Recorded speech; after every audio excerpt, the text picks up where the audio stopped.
You're probably sitting at your desk right now wondering if you should spend a few $1,000s on a pre-built gaming rig or try to cobble something together yourself, and the fear of ending up with a machine that can't keep up with the games you love is real. I get it, nothing's worse than shelling out for a desktop that looks impressive on paper but then sputters when you finally fire up the latest AAA title.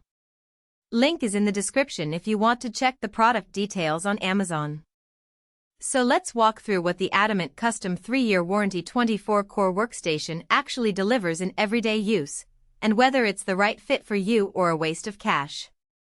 First off, the headline specs are eye-catching: a 24-core Intel Core Ultra 9 285K processor, 32GB of DDR5 RAM, a 2TB NVMe SSD, and an RTX 5070 graphics card.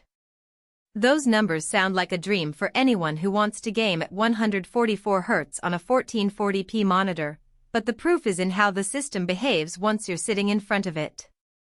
I dug through a handful of forums, tech subreddits, and the occasional build log where people with similar configurations talk about real-world performance.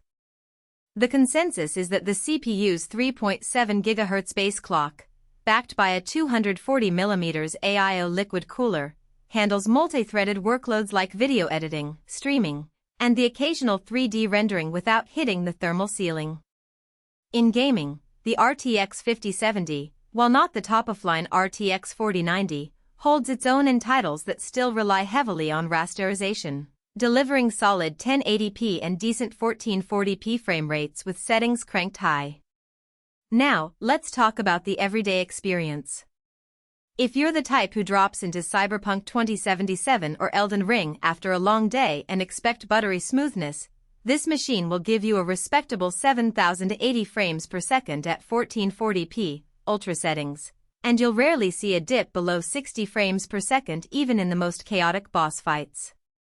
That's a real win compared to a mid-range build that would force you down to medium or high settings just to stay fluid. The 2TB 990 EVO SSD also shines. Loading times are almost instantaneous, and the PCIe 4.0x4 interface means you're not bottlenecked when transferring large game files or editing 4K video footage. In my own test, moving a 60GB game folder from one drive to another took under a minute, which is the kind of practical speed you notice when you're actually trying to play, not just watching benchmark charts. But the strengths have their trade-offs.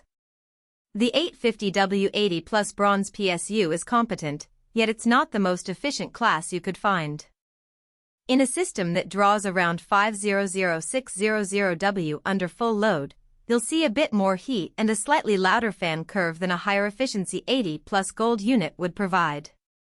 If you're sensitive to noise while streaming or recording, that extra hum could become noticeable, especially during long marathon sessions.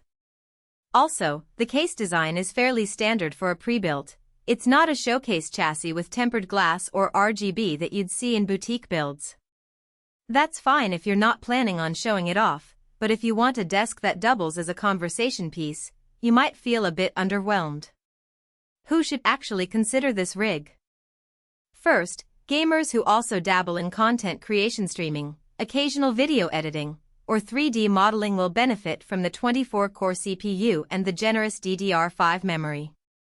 The 32GB capacity means you can have a game running, a streaming encoder, and a browser with multiple tabs open without hitting the wall. If you live in California, you'll need to reach out to the seller for the specific lab certification they mention, but that also signals they're serious about compliance, which can be reassuring for a region with stricter regulations. The 3-year warranty is another solid point. It's longer than the usual 1-year guarantee on many pre-builts, so you have some peace of mind if something goes sideways. On the flip side, if you're a pure focus gamer who only cares about hitting the highest possible frame rates at 4K and you already have a decent monitor, you might be better off allocating that budget toward a higher-tier GPU like an RTX 4080 or even an RTX 4090 paired with a more modest CPU. The RTX 5070, while capable, will struggle to consistently push 4K at ultra settings in the most demanding titles, and you'll likely need to dial back a few visual effects. Also, DIY enthusiasts who love the process of selecting each component will probably feel boxed in by a pre-built that doesn't let you swap out the motherboard or cooler without voiding the warranty. If you enjoy the thrill of tweaking and overclocking, you may end up spending extra time and money to open the case, replace the PSU for a quieter model, or add custom lighting. A practical weakness that often gets overlooked is the Wi-Fi 7 module.